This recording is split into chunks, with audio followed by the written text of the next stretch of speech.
Night has fallen and you're weary from travel.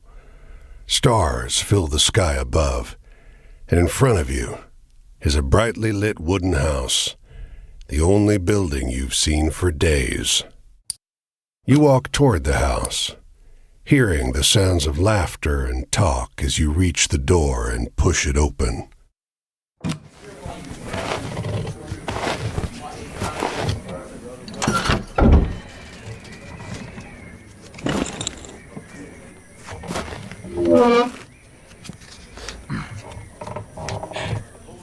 You sit down and join the game. It's a cheap buy-in, and not many of the other players are very good. The lady fiddling with dice gets good cards, but has no real strategy. The man to your right seems to just hold on to the highest cards he has, regardless of suit or any consideration of matches. The man in gray across from you, though, he's good. He already had the largest pile of coins when you bought in, and while your winnings grow quickly, you can't quite catch him.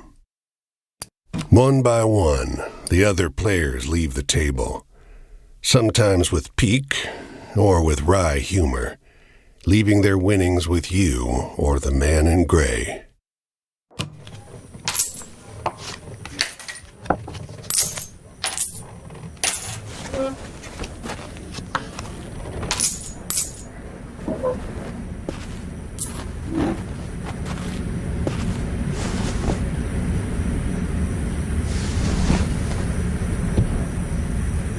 Finally, it's just you and the man in gray.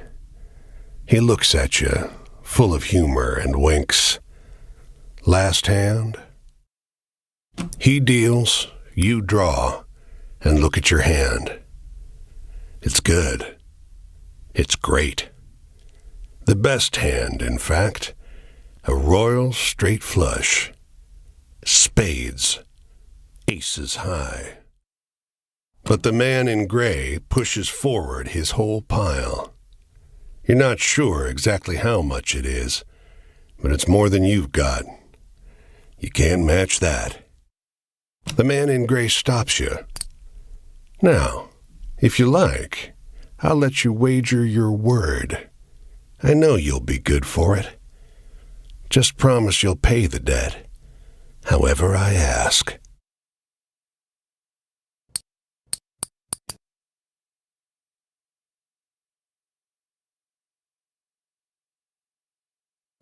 Yep, 10, jack, queen, king, ace.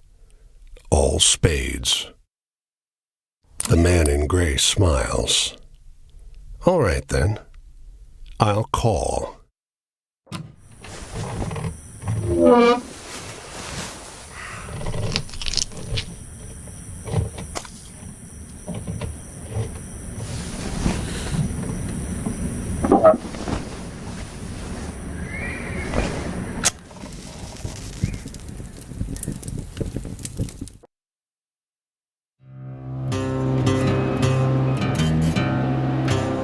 Well, your luck wasn't so good, was it?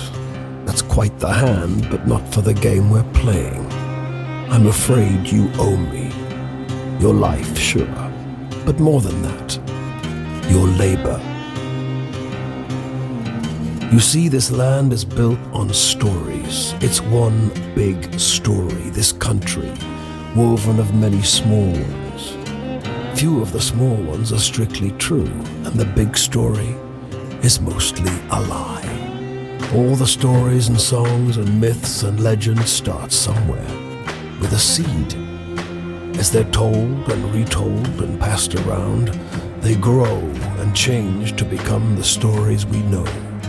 To pay your debt to me, you'll be carrying stories, finding the seeds first and then spreading them, telling them onwards so they can begin gaining strength.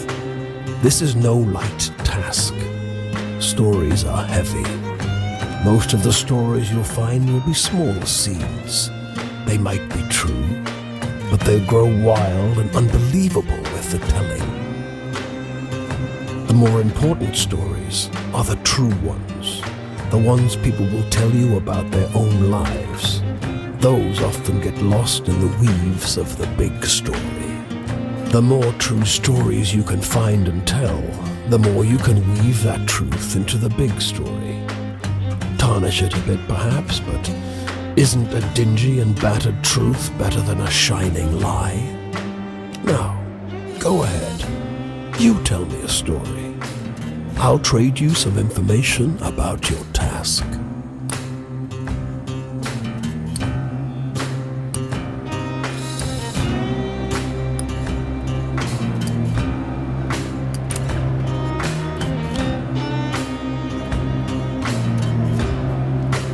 Travel? That's your job. Wander from place to place, gather those stories and spread them. People get bored hearing the same stories over and over. But an old cliché in one state might be a rip-roaring new yarn in another.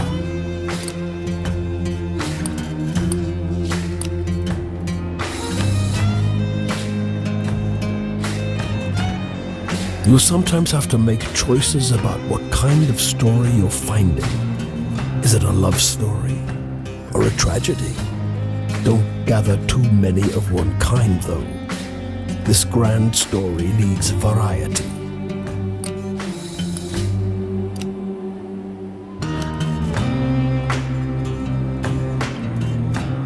Your deepest desires?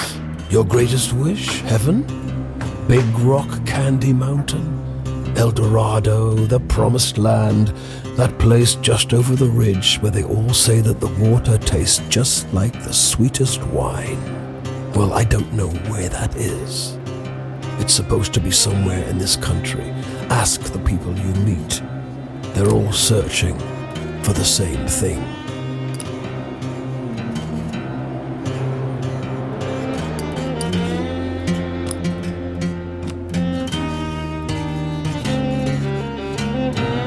It's just luck. Funny how bad luck seems to follow the folks who already have problems aplenty. Well, try your luck out there in this country. It's not all bad. You'll have to work hard, but I'll give you the gift for seeing the true shapes of people. Not many who can do that.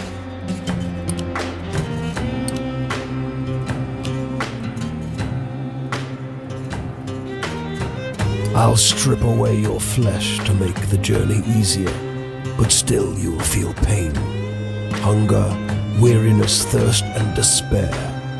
They're all part of stories, the part not often told. And death, yes, but don't worry. As long as your task remains, you come back.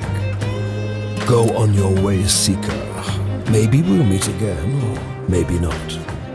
Either way, it'll be an experience for you. I'm jealous in some ways. I hope you find what you're looking for.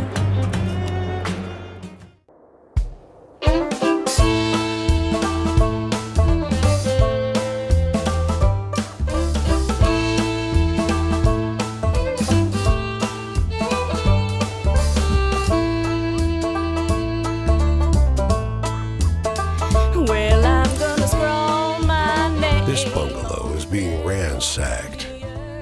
There's furniture piled in the front yard, ammunition heaped under the mailbox, and a crowd of clean-cut men ripping apart a car in the driveway. The two heavily armed, mud-caked women leaning over the porch railing share the same bored grin. One shouts at you. "Lend a couple innocent gals a cigarette?" You are about to hand her a smoke when those men draw pistols and shove you hard into the dirt. "You know these girls?" they demand. Once they've dumped your bag out into the road, they decide you're harmless. "If you were selling booze too, you'd have a lot more cash," sneers one. On the porch behind him, the two bootleggers are fingering their empty rifles, grinning in disappointment. Well, I got no companion.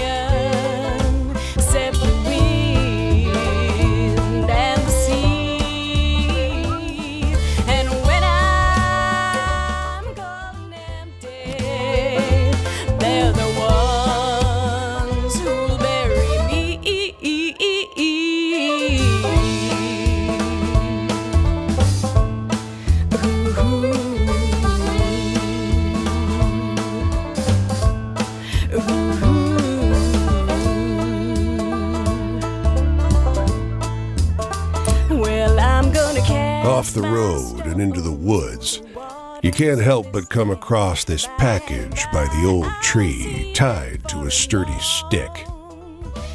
The cloth wrapping conceals, though not particularly well, something large and softly unsettled.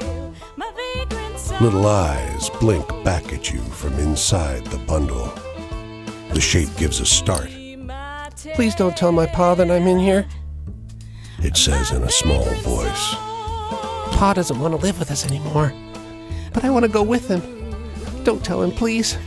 I'm hiding. You tell the boy you'll keep his secret. You don't see his father anywhere. You don't see another soul for miles.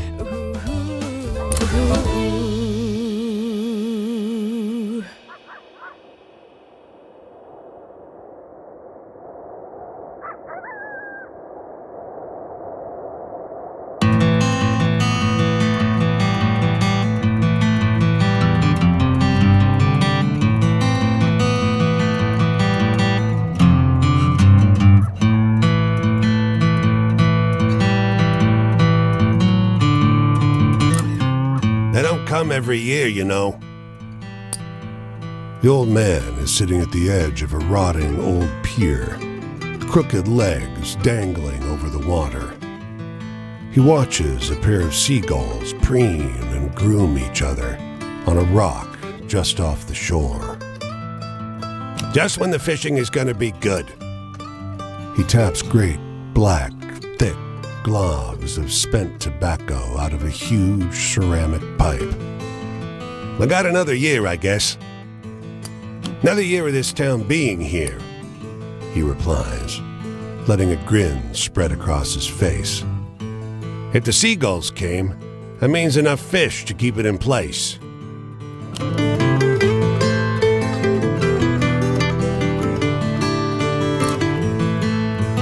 Walks the small town square with the poise of Betty Davis, a confident stride and inimitable mannerisms elevating the sidewalk into a plush Hollywood carpet, and wrapped around her neck, a yellow velvet ribbon, bright as an ocean sunrise. You question a well-dressed man parked outside an oyster house. Prudish woman. I took her on a fine date, and she didn't remove so much as a ribbon.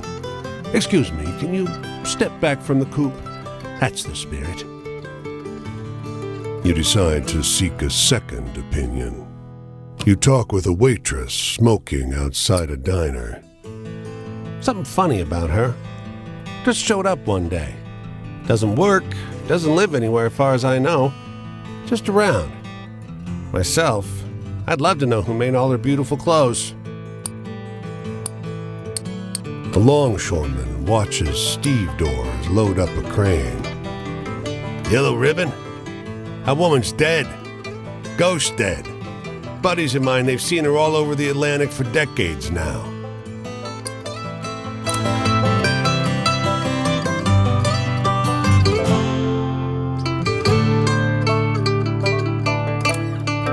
You can see storm clouds on the horizon, and you don't relish the thought of being caught wandering this rocky seaside road in the rain. Fortunately, you find the lighthouse door open, with a daunting staircase before you. At the top of an ornate wrought iron spiral, you're breathless and feeling the strain on your knees. Rain already batters the walls outside. You can only knock on a heavy wooden door leading into the upper level. Muffled voices and light seep in beneath the door. Looks like we got a visitor. Sounds like a man's voice, deep and rough. Well, behave yourself. I'll open the door. Another man, this one with a higher, more sonorous voice. I always behave myself. He feigns indignation, but his tone betrays affection instead. After a moment, the door unlatches from the inside and opens. The man before you is tall and muscular, with a hint of a paunch beneath his wide chest. The heavy iron knob on the door looks nearly dainty in his huge hand. Didn't want to be out in this rain, did you? Come in. Despite the rough exterior, this room looks like a well-appointed parlor. There's a rug on the well-trod wooden floor and an enormously plush couch. And sat upon it is a stocky fellow grinning through a great hazel-colored beard. "Tea?" he offers, hoisting a teapot. A few years. The tall one sits on the sofa, wrapping his arm casually around the other lighthouse keeper. "5, says the smaller, but by no means small, man. That long? Time flies. We traveled together before that. You must have some good stories from the road, huh? You wake up the next morning on their old sofa, still warm from an excess of tea. And cakes? There might have been little cakes. Prodigious snoring rumbles in from the floor above you, and you quietly take your leave.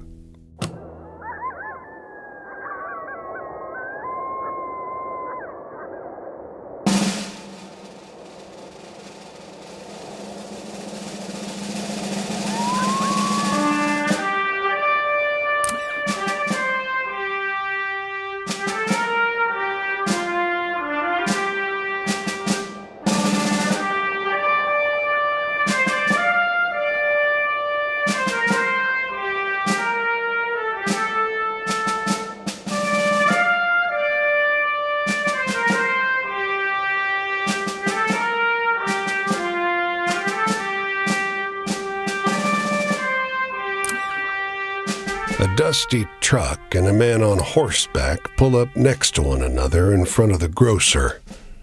Suddenly, the driver and the rider, two wiry old men with identical haircuts, start shrieking at one another. The man with the truck leaps into the street. Brother! He shouts. The one on the horse tumbles out of his saddle. Brother! He screams. They embrace in the road. 30 years! Hollers the driver. The rider, tears streaming down over his face, corrects him. No! 32! Everyone here is watching these two older men cry and hug one another in the middle of Main Street. Cars and wagons are backing up. People are yelling. Take a photo of us! The driver begs you. Starts hauling a tripod out of the bed of his truck. As you usher them onto the sidewalk, the driver says, Joe, I thought you were dead. The rider freezes. Joe? He blurts. I'm not Joe. The two men stare at one another, each slowly recognizing something alien in their mistaken brother's face.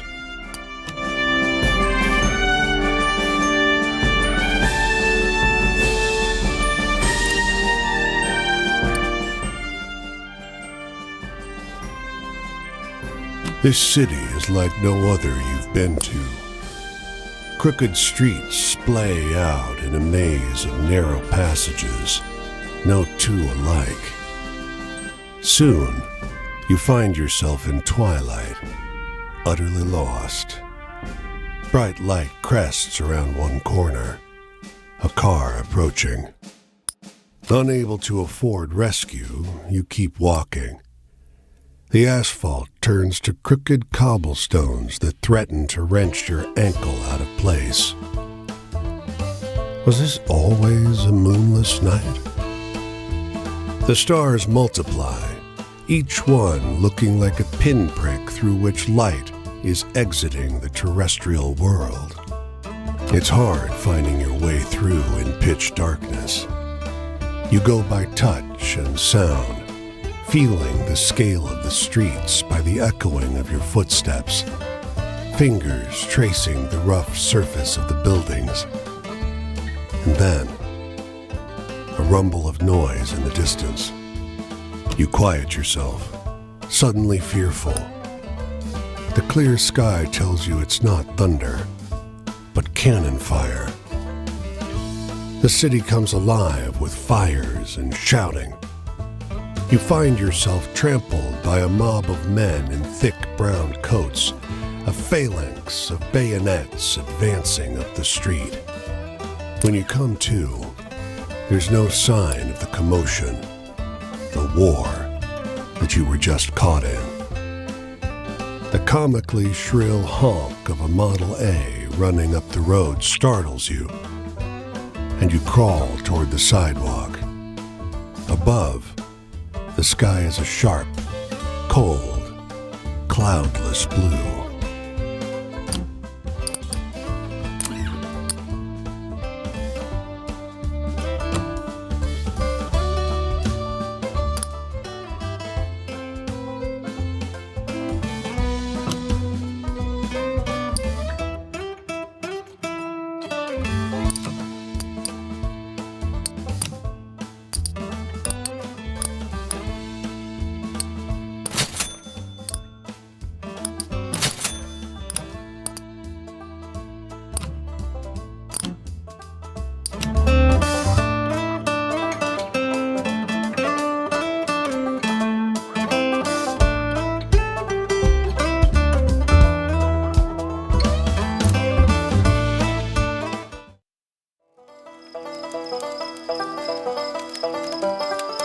Hey there, stranger. You're welcome to enjoy this fire with me, if you're respectful, that is. This here is my spot, and I ain't inclined to share it with any bad characters. You can call me Quinn. These here are my venturing companions. Cass is the big un, and the one with the spots is Flip. I usually beat my way on the rails, but the road news said this town was fat, and the weather was fine. So I'm taking in the sights and seeing what I can drum up. Hey, tell me a funny story. You seem like you still got a sense of humor.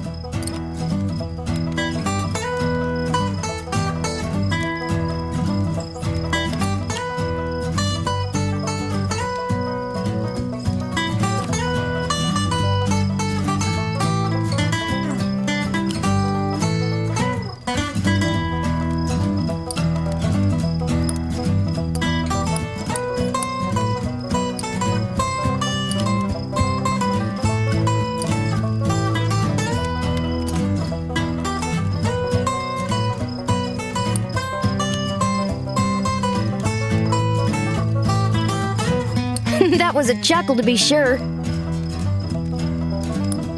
Well, I don't know a whole lot about the past, but they say there's an Injun grave round these parts. Say it's haunted and full up with angry spirits. I used to love hearing stories of cowboys and Injuns fighting it up. Would swap tales with the youngins. But, well, I suppose if someone shot me, I'd be pretty vengeful too. I'm in the mood for something real funny-like.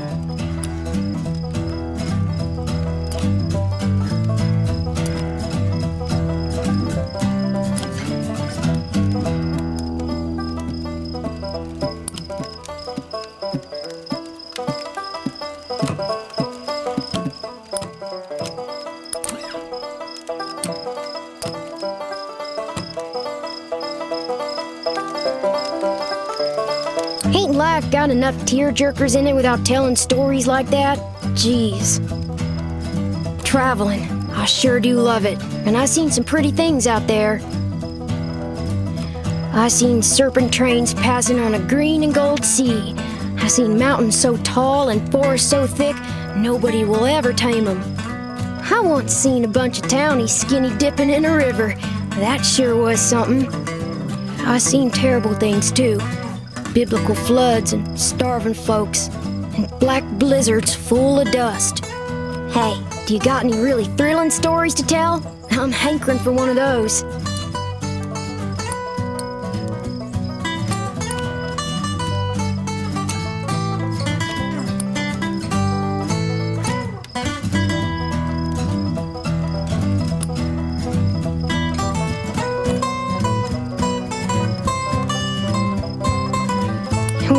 That was a lively tale.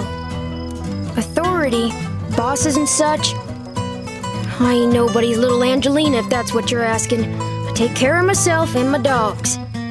I don't need no jocker looking out for me, so if you're offering, don't. Shoot, I thought I told you to be respectful. You want to keep enjoying my spot or not? Think about that. I want to hear a story about ghosts or murderers or something. Scary stuff.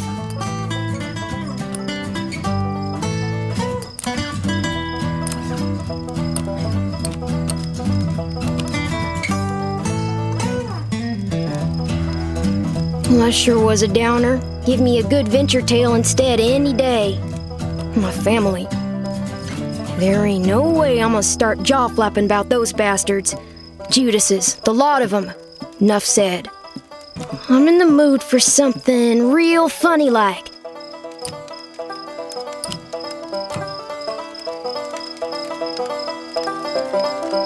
I don't get too much out of tales that are so cheerful. Not enough excitement for me. What's my future look like? I ain't looking for a traveling companion, if that's what you mean. I do fine by myself, so just stick to minding your own. Oh, heck, the night's over already. I sure enjoyed talking to you, but I gotta get on. I think I'll see what's happening up the road this way. The tramping life suits me just fine. Every day's a venture. With things being so depressed, folks walk around like it's the end of everything good. But it ain't. Plenty nice things to see if you know where to look.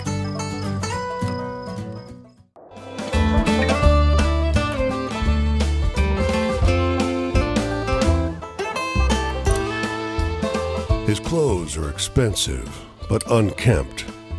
A tailored jacket stretched and warped out of its best fit by long days on the road. His thinning frame weighs down the boxcar next to yours. You got a light, friend? You offer a match, which bends and nearly snaps as he scratches it against the pitted iron edge of the boxcar. Thanks, he mumbles, perching one last cigarette on his lip. Don't rightly know where I'm going. You notice how deeply wrinkled his clothes are. It's as though a huge hand plucked him from a high society party and crumpled him up like a sheet of paper. Don't rightly know how I got going either. They built a railway just past Missy Hudson's estate. Damned racket ruined our soiree. Might have been a few bottles of Armagnac too many when I walked down the tracks to tell them to keep it quiet. He drags on the cigarette, but you never see him exhale.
Come across a girl picking wild blueberries. She smiles and greets you. Anin. She offers you some from her birch bark basket. You reach in the basket for blueberries, but pull out a handful of small, smooth stones, all the colors of the rainbow. The snickering girl runs into the trees as fast and light as a rabbit. The stones tumble from your hand and hit the ground, instantly turning black as the night.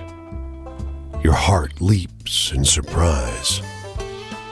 How strange.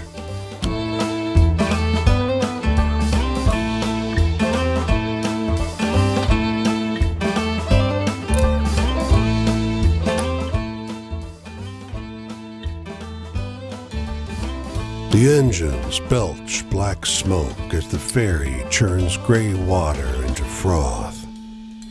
A broad-shouldered figure leans out over the rail, eyeing the skyscrapers on the horizon. Nearby, a man and a woman speak in low, urgent voices. I wish you didn't have to go. She says. There's got to be work on some of those buildings going up. His thumb skates over her pulse point. I checked every day for a week. There ain't. I'll be back, though. Got your picture in my wallet, don't I? It's not forever. Her words are split by a sob. Might as well be. My parents didn't come to New York for this. She leans against him, the wind tousling her hair. He pulls her to his chest. I'm leaving because I gotta go. If there was another way... They stand together, close, quiet, in the stiff breeze.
Of this land, and by and by I'll see them far and long.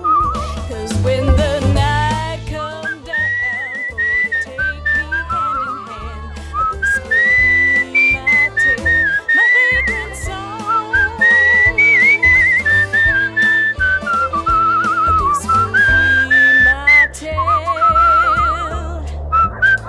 my vagrant song. Outside the small thicket of apple trees, the phrase "tended to by John Chapman" is carved into a fence post. Nearby, a hound lies on its side, perfectly still. Flies buzz around its ears. But a grizzled man pauses at his digging to shoo them off. There's an extra shovel. With it, the two of you make short work of the grave. He tells you about his beliefs, why he's raising apple orchards in the middle of the country. It's a sin to graft, he tells you. Hurts the tree. Eventually, the hole is deep enough. He stoops to the ground and lowers the pup into the earth. Tears flow freely. I'll see him again in heaven, he tells you. Our souls are bound by love. He wipes his eyes. I don't think I can bear to stay here, though. Maybe I'll set out again.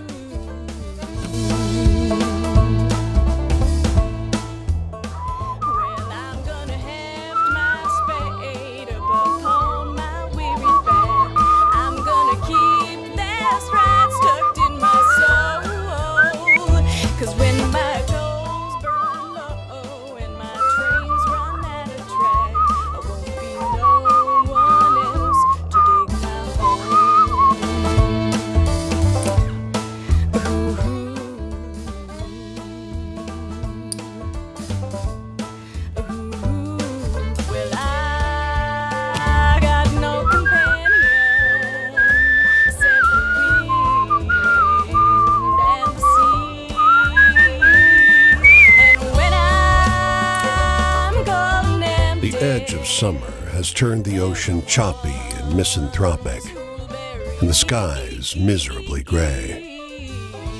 The boardwalk prophetess lured you into her tent with a promise to read a fortune for free. Seems like business has slowed to a crawl already. Before you lie the instruments of her profession.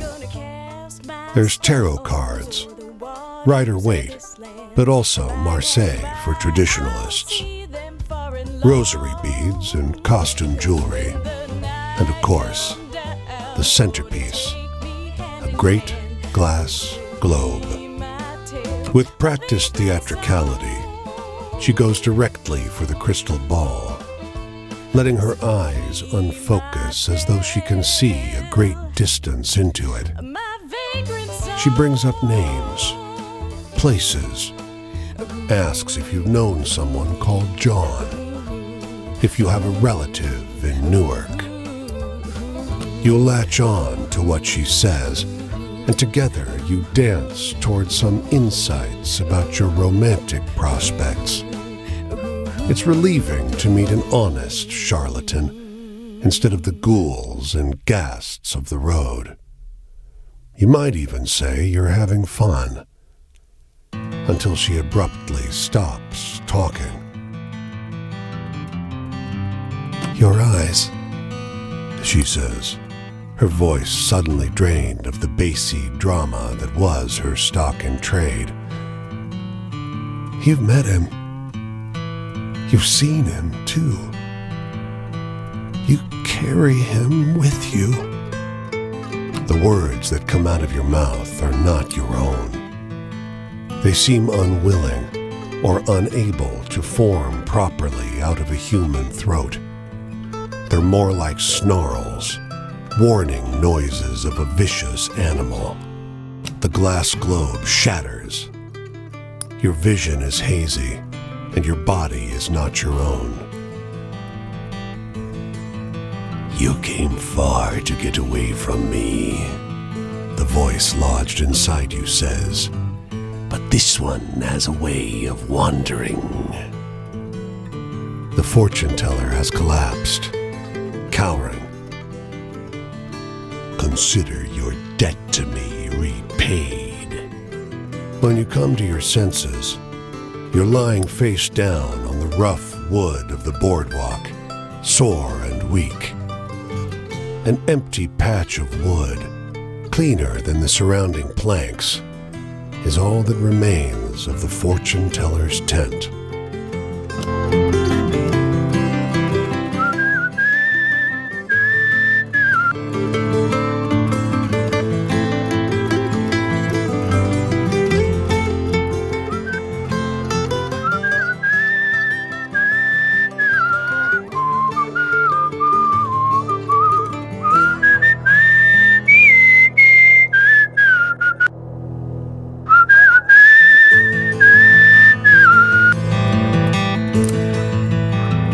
By nightfall, the hospitality of this sleepy hamlet, combined with their superstitious tales, has both overstuffed your stomach and filled you with a hollow dread.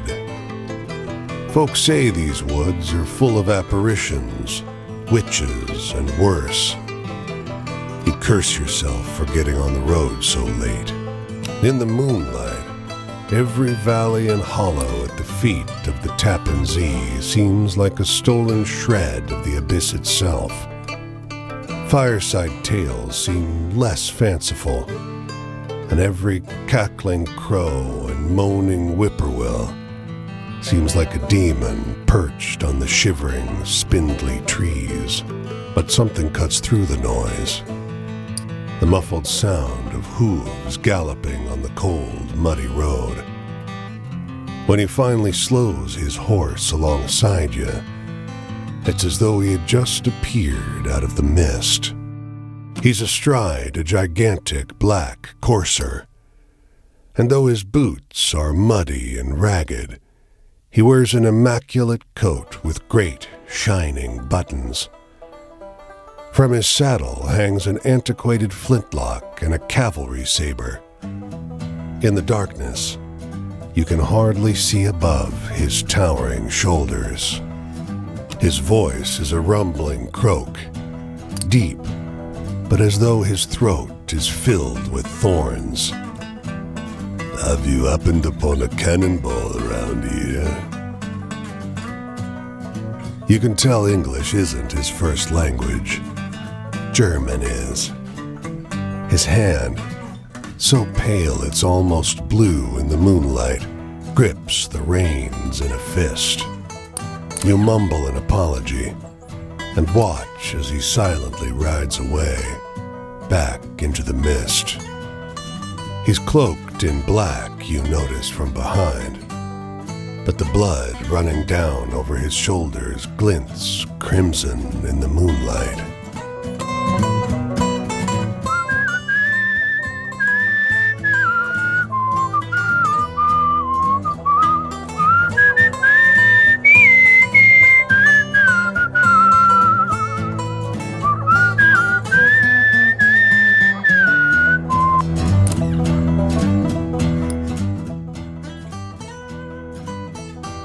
The mailman's uniform is dated and worn. He sits on the edge of the road, head in hands. He looks up as you approach. Can you help? Car clipped me. I think my legs... Well, I'd appreciate it if you could deliver this for me. He holds out a brown envelope. The letter's addressed to a James Gibson Sr., 120 J Street, but the city stymies you. The blocks run straight from I to K. You stop a man for directions, but he shakes his head and laughs. Someone's playing a joke on you. There's no J Street. Over here. A woman in a brown coat overheard your question. She steers you down an alley. Someone's chalked a big orange J on one wall. I thought Clovis was late. Go left up ahead. Old Man Gibson's the third on the right. As you round the corner, the world changes.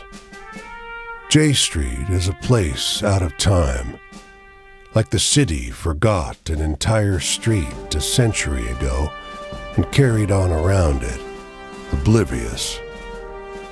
Even the noise and bustle of D.C. can't penetrate this little pocket. The man who answers is ancient and stooped. He peers at the letter. I think it's from my son. I don't see so well anymore. Will you read it to me? You tear the letter open. It isn't good news. You read the letter, omitting a few key details, but his face still falls. I don't think he's coming home, he says. It's been so long. I don't think he's ever coming back. He takes the letter. Thank you for bringing word, at least.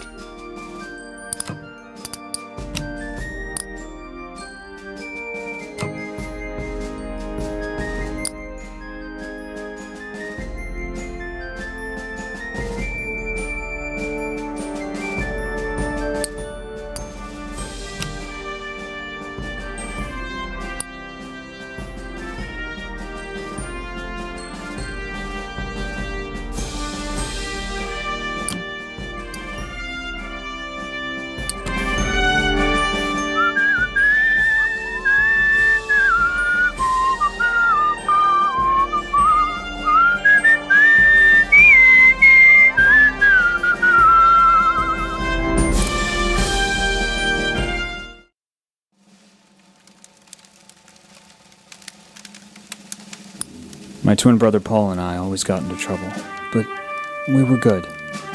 We didn't do nothing to anybody till we left. Then we hurt a lot of people. Me, more so than Paul, because he didn't make it through. The march I was on, the bonus army, it's less a bonus and more an acknowledgement of what I've had to suffer. Civilians will never understand. So anyway, tell me a funny story? You seem like you know a few good ones.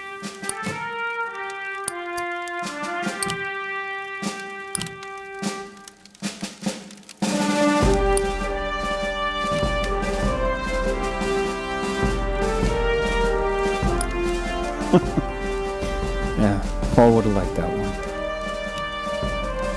The past doesn't even feel like it happened. It feels like it's happening in every moment, in every slumber. When the memories come back to you, do they clutch at you, at your heart?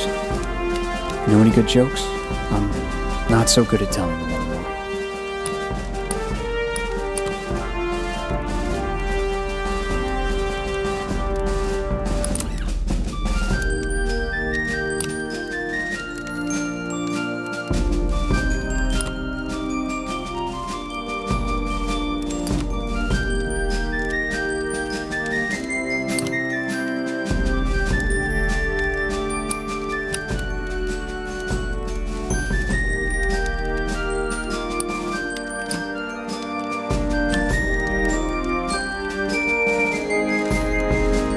That can't be true. That sounds like a Navy tale. Home. Well, my sister, Jessie, won't forgive me for what happened to Paul, so she won't let me back home. I made my own way for a while after that, till no one could afford gardeners. Who could stand to care for the land nowadays? So anyway, tell me a funny story? You seem like you know a few good ones.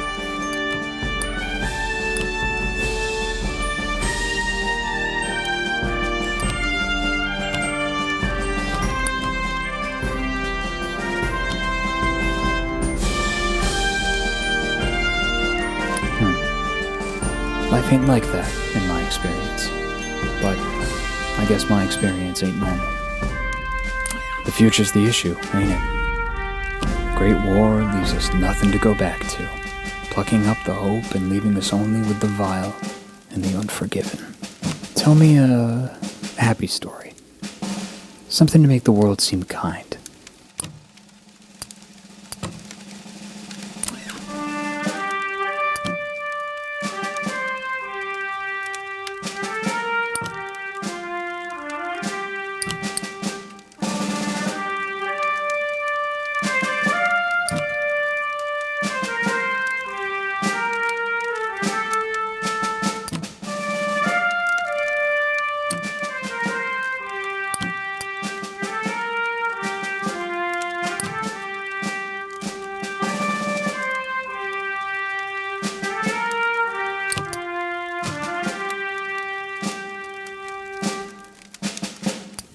I liked that one. There's some hope left for you too, you know. Don't give it away too quickly. Travel. Well, this walk feels like a little bit of freedom now and again. The flowers along the road make for fine company. You know any good jokes? I'm not so good at telling them anymore.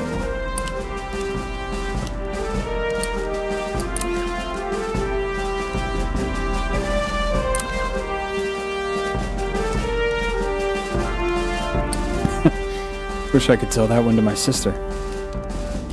Imprisonment? The more days I check off, the more I'm convinced that birth is an imprisonment. I must eat, so I must have money. I must have money, so I must work. It's an inevitable prison. Here's the sun. I've got to go. I'm headed up the road this way. Will our paths cross? Days come and go and the terrors return. They'll never be able to pay back what they owe me, but I'll always keep at 'em. What about you? Is there something somebody owes you?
gonna scroll my name on the bare bones. First tree in a mile, and it's a stout myrtle with bald branches. No relief from the sun out here. Leaves would help. Someone hadn't replaced them all with dusty glass bottles. You cool down in the shade. The breeze blows through the bottles, making a series of heavy, hollow sounds.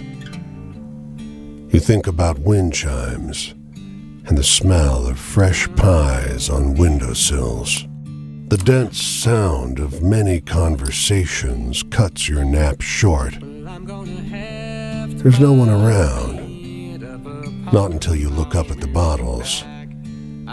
They're filled with bright blue orbs, and words echo from them. Can't get enough. Porcelain, chrome, the rusty ones. Gotta turn those sleek faucets. Ever find me in a hardware store, I'm gonna haunt it till the cows come home. Laughter rumbles inside neighboring bottles.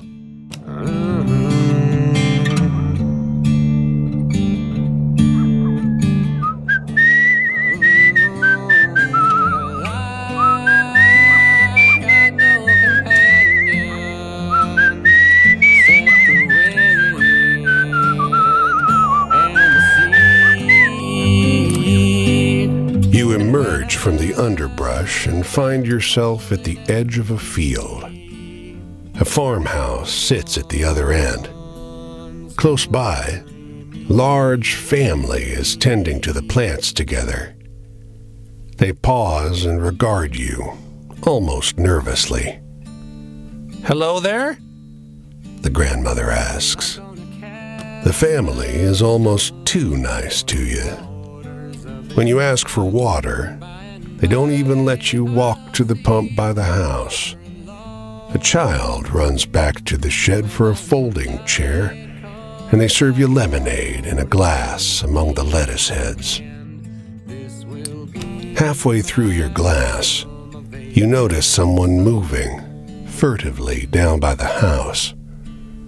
The cuffs of his white shirt are stained red. The father sees your look and shifts to block your view. His eyes are bright, and his teeth are bared in something like worry. How do you like your lemonade?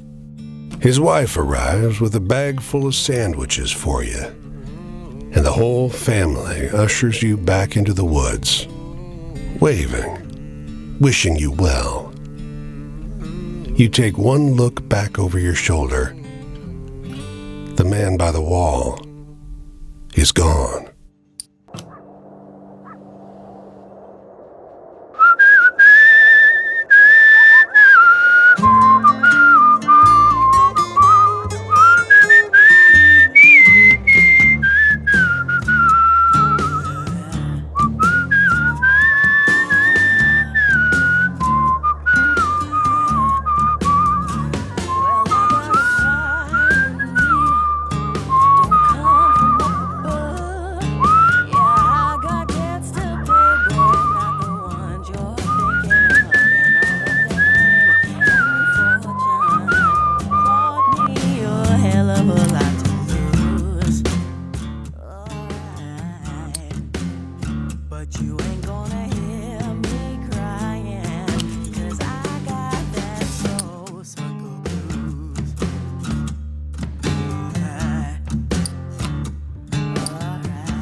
A sign in town says a farmer is hiring for the sugarcane harvest.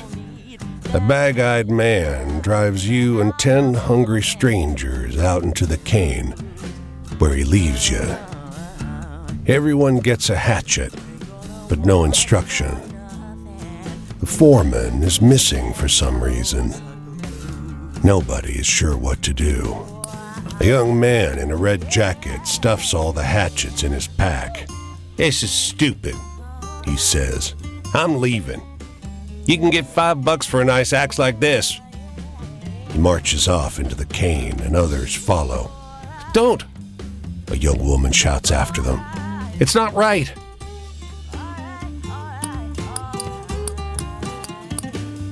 The thief left some hatchets behind, so you and the 3 chumps left start chopping cane. It's brutal work. None of you know what you're doing. Keep going! The girl calls. Her hands are bleeding, and her face is bright with sweat. Soon, her cane is piled high. Sometime after noon, the truck rolls up with a boozy foreman riding shotgun. "Good work," he croaks. The girl wipes her blood-pinked hands on her apron to take her pay, but doesn't notice the crumpled body in the back of the truck or the hatchets heaped beside it.